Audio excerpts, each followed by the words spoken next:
welcome everybody. It's time once again for you to jump in the water, swim out with your board, and see if you can pick up that sales pipeline that's just starting to curl over the horizon there with your host, Matt Hines. Hey, Matt. Thank you very much for finding us. Thank you for subscribing. We are available on Google Play, iTunes Store, Stitcher, and everywhere that fine podcasts are available. And, of course, every episode of Sales Pipeline Radio, every past, present, future episode available on-demand download at salespipelineradio.com. Each week we are featuring some of the best and brightest minds in B2B sales and marketing. Today is no different. I am super excited. This guy's crazy busy doing some amazing stuff, and really, really excited to have with us today the Executive Vice President and Chief Marketing Officer of Avalara, Jeremy Korst. Jeremy, thanks so much for joining us today on Sales Pipeline Radio. Hey, Matt, my pleasure. So many things we could talk about here. I think, you've got an amazing background, spend a ton of time at Microsoft, a lot of time at T-Mobile. Talk a little bit about transitioning from enterprise software and the mobile industry to sales tax software. Talk about your background and sort of how that led you to Avalara. Yeah, interesting. Well, I have been, as you can see, most of my career in a big company, often in entrepreneurial roles in the company, I guess an intrapreneur, so to say. And so I've had the opportunity to start and grow and restart some businesses in some of those companies, and ultimately worked on one of the largest restarts, which was the Windows business at Microsoft when we completely rethought brand Windows and the product Windows after the launch of Windows 8 to launch what is now Windows 10. So it was pretty fun. Learned a ton through that, but frankly always had this yearning to do something even more entrepreneurial and at looking for a company that's on this next phase of growth and trying to take some of my big company skills and apply them in a way that really helps grow a smaller company. And for me, although Avalara is a very substantial company, 20,000 plus companies using us already, a global company with a global presence, for me it was much smaller, and it really is exactly what I was looking for, is getting to take some of the skills I have and learn all kinds of new ones daily here, and really feeling like having the hands on the wheel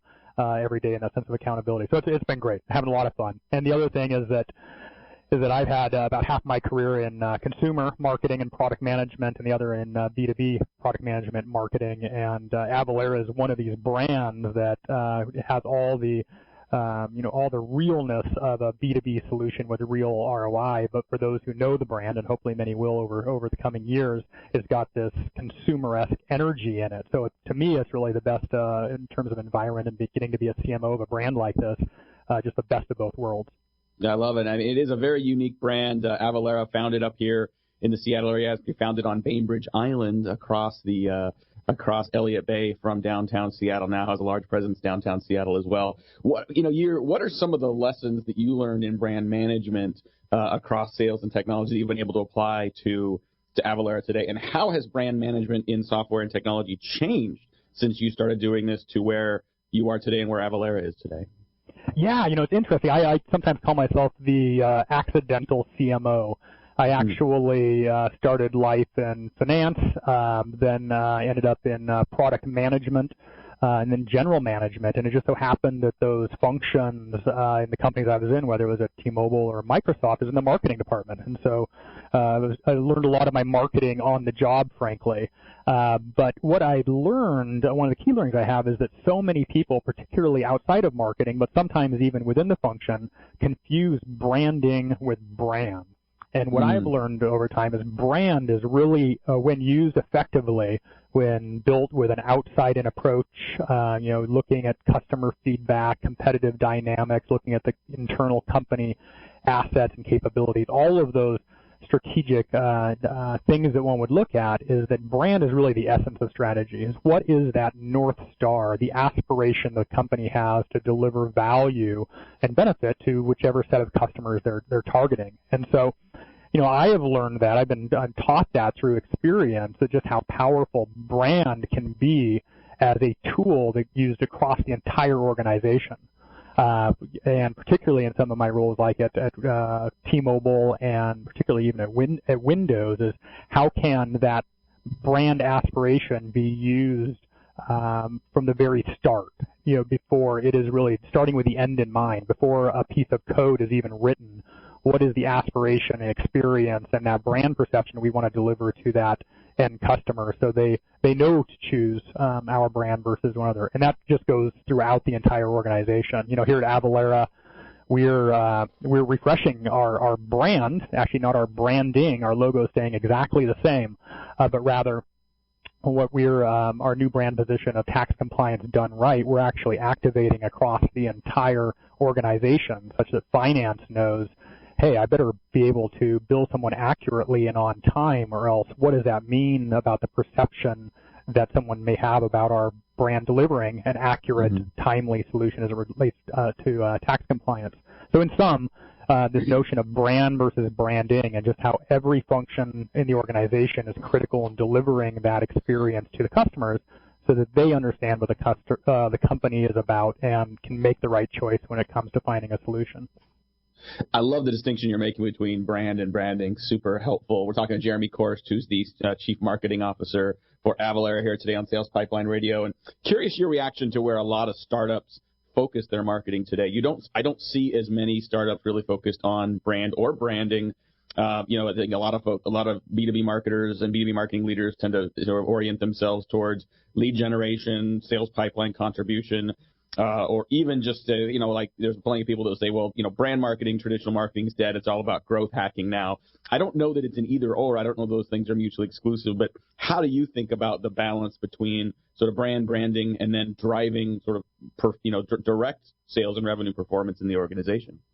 Well, I think it all has to be related. And, when I left Microsoft and started on my pursuit of saying, hey, what's next, I intentionally took some time off and spent quite a bit of time with some West Coast companies, tech companies in particular of various sizes, as well as venture capital community. And what became clear to me was that a lot of our brethren tech companies start up with this this really interesting, unique, often niche technology solution.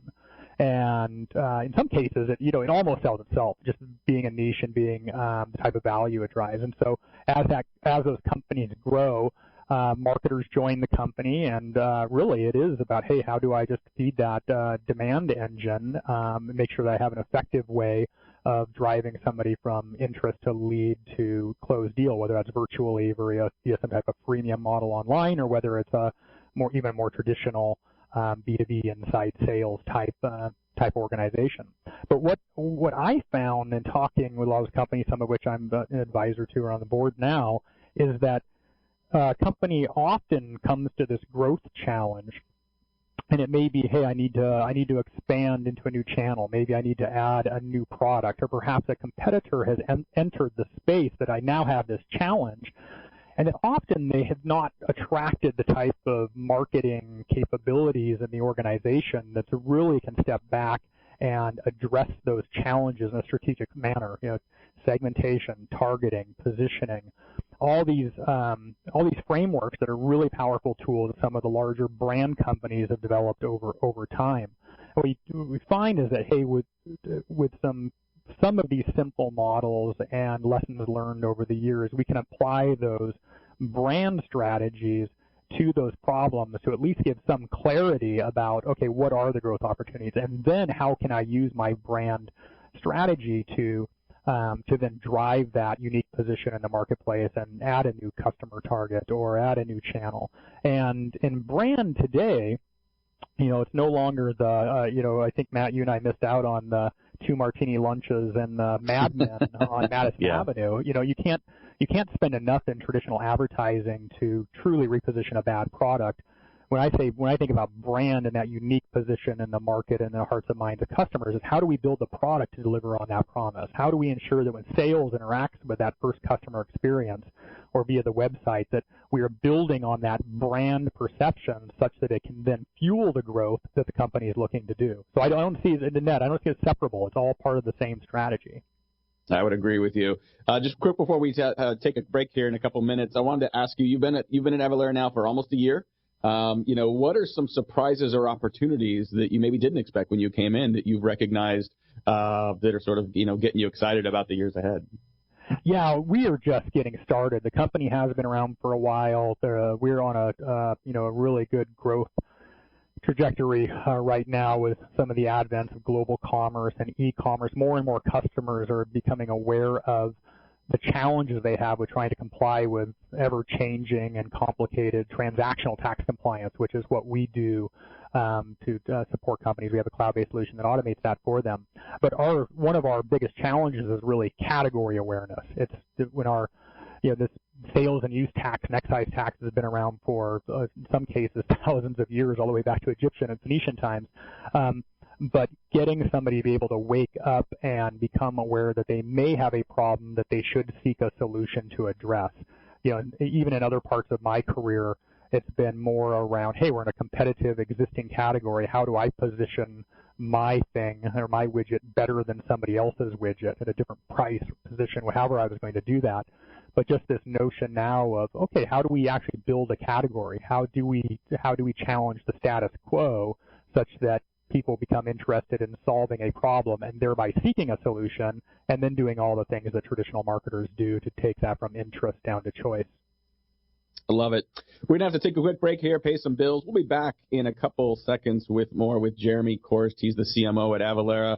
We're going to talk a little more about his prioritization of mentorship, a little bit of team building. We're also going to find out how a Pacific Northwest born and bred guy ends up such a racing fan, an auto racing fan. We'll get there when we get back. Thanks for listening to Sales Pipeline Radio.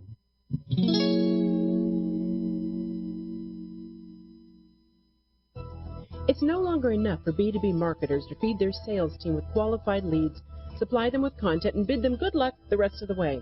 Today's full funnel marketers are actively working side by side with the sales team throughout every stage of the buying journey and sales process, embracing revenue responsibility and measuring their impact based on not just sales pipeline contribution, but marketing influence on closed business and direct revenue growth. Download your free copy of Matt Heinz' latest book, Full Funnel Marketing, at HeinzMarketing.com. That's HEINZ Marketing.com. Struggling to align your sales and marketing teams? Maybe you're attempting to implement an ABM strategy in your organization, or your content is underperforming. Whatever the challenge, Heinz Marketing has some great on-demand workshops to help. All of them are fully online and on-demand, so you can access the content whenever you want. You will also receive an interactive workbook, the presentation slides, and templates, all for $195. Visit www.heinzmarketing.com/workshops. That's HEINZ Marketing.com, and get started now. All right, back to Matt Heinz as he continues to swing for the fences with his guests. Oh man, it's always depressing for me. I love baseball, and it's such a great long season. Then you get to the end of the World Series, and it's it. It's over. And I had to tell my son yesterday we weren't going to get to watch the Cubs again until after Valentine's Day, and he was distraught. He wanted to know why were they tired? Why weren't they playing anymore? He's 6. He didn't quite get the season thing yet. That's why they created football. That's why they created football. Well, to fill in those few extra months. That's right. And maybe that's why they created racing. So we're joined today by the CMO of Avalara, Jeremy Korst. And Jeremy, I noticed in your Twitter bio that you list a number of interests, and it's a long list of interests and a very diverse list of interests. But you start with NASCAR, NHRA, the National Hot Rod Association, and Formula One. So big question is, how does a Seattle guy, how does a Pacific Northwest guy get this into racing? Yeah, that's a good question, Matt. That all started back really at Microsoft. I guess I grew up in a small town, and I remember watching Days of Thunder back in the day when it came out. But, I'd never really had that much involvement or interest until I got to Microsoft, and we ended up, I got to be the executive sponsor for a technology partnership with NASCAR and Hendrick Motorsports, which is the leading team at NASCAR historically. And so I'll tell you what, I was able to go back, watch a race, and was just hooked. To see a combination of the technology and testosterone all put together, and just the teamwork that it takes and the human element of that sport. It's one of those things that, frankly, it's really tough to see on TV, but being able now to have lots of friends in that motorsport as well as several others now, and be able to get some, particularly the behind-the-scenes look into the sport has just been so cool for me. So I still spend a lot of time, my wife may say too much time, but learning and getting involved in those. I think it's interesting. I think racing is definitely one of those sports that if you don't really know much about it, you think, okay, it's just a bunch of left-hand turns. But my dad's been a big NASCAR fan forever, and he's gone to a bunch of races, and he takes his headset and he listens to the chatter amongst the drivers and their pit crew, and he says just fascinating how much strategy is involved, how much thinking. I mean, it is very much a chess match. All right, let's get a little bit back to our discussion on sales and marketing. When you look at your resume and if folks, check you out on LinkedIn, one thing you notice very quickly is just how involved you are in the community and how much time you spend helping other people. You're a mentor to companies. You spend time at the Foster School of Business at the University of Washington. Clearly very generous with your time and ideas. What drives that for you? Why has mentorship been such an important part of your professional picture? Yeah, I mean, I think it probably goes back just to the early parts of my career and life, and just realizing how important it has been that somebody took time to talk to me or to lend me a hand or to connect me with somebody else. And so, there is definitely the aspect of giving back, but there's also just the aspect of just how fun it is to be able to interact with a bunch of smart people who are doing great things, whether it's in business or whether it's in philanthropy. And then there's always, I feel like my life has become just so much more interesting and fulfilled by just being involved with all those interesting people and also just applying my brain and to the challenges of other situations. It's kind of fun to use your thinking cap in an entirely different forum. So there's a variety of things. I definitely enjoy it. And anybody who's not already actively giving of themselves and helping out and getting involved, whether it's at school, the community, or with another organization trying to get started, I guarantee you're going to get more out of it than you give. So I really encourage it. Yeah, absolutely. And I would imagine that your passion in mentorship also applies internally as well. Avalara has been on a hiring spree in Seattle for quite a while, especially over the last year, as you guys build out, brand new buildings and more space in Seattle, in addition to where you founded and Bainbridge Island. What are some of your team building best practices? I mean, you've been in there for a year. You've gotten a sense for what the culture is. You clearly have been doing a lot of hiring to grow out your team. What are some of the keys you've found to building out the right culture within marketing to support your objectives? Yeah, great question. And I have been so lucky throughout my career to just work with and be part of some amazing teams. So I've had the opportunity to try things. I've had the opportunity to learn from others. And it really is a constant progression. I don't know if there's ever a time where you get to the pinnacle of team leadership or team dynamics. It's a constant growth objective. And so some of the things I learned and try to apply is that one is you hear this a lot, but it is true. Hire people better than you and let them do their job. I often talk with my leadership team, and I call them, hey, we're the board of directors for marketing, and whether it's at Windows or whether it's here now at Avalara. And I really like when I have somebody who's functionally competent and expert in their own area. I have the confidence that they're doing great things and the right things in their area, but then also is able to have the context of the organization overall so that we come together as a team. We can sit there and try to problem solve, create vision, strategy, and drive the team dynamics as this unified group. So I like to use it has this functional depth, but has the broader context and the expectation of, hey, when we're together as a leadership team, we're all in this together. I think another thing I try to do, and I always appreciated it in my career, is, of course, pushing people. People like to be pushed, but being able to stand behind that and give the confidence to know that, hey, if something does break, if when times do get tough, that you've got somebody here that's going to be working with you to problem solve, turn this around, and learn from it. So, take those big swings, take some risk because we need it. But know that we're all in this together. And then the last thing I think is just a big vision. It is people respond, the people that we work with, of course, and particularly in technology, I would say, these big, hairy goals. And so just setting out that vision, for Avalara, it's enabling every transaction in the world. Our founder, who's been at this for years, gets up every morning with just a immense amount of passion that flows throughout the organization with that, singular aspiration, and putting that out and then talking about, hey, here are the steps it's going to take, and recognizing the milestones and those wins as we go in that direction. It really mobilizes the team to perform.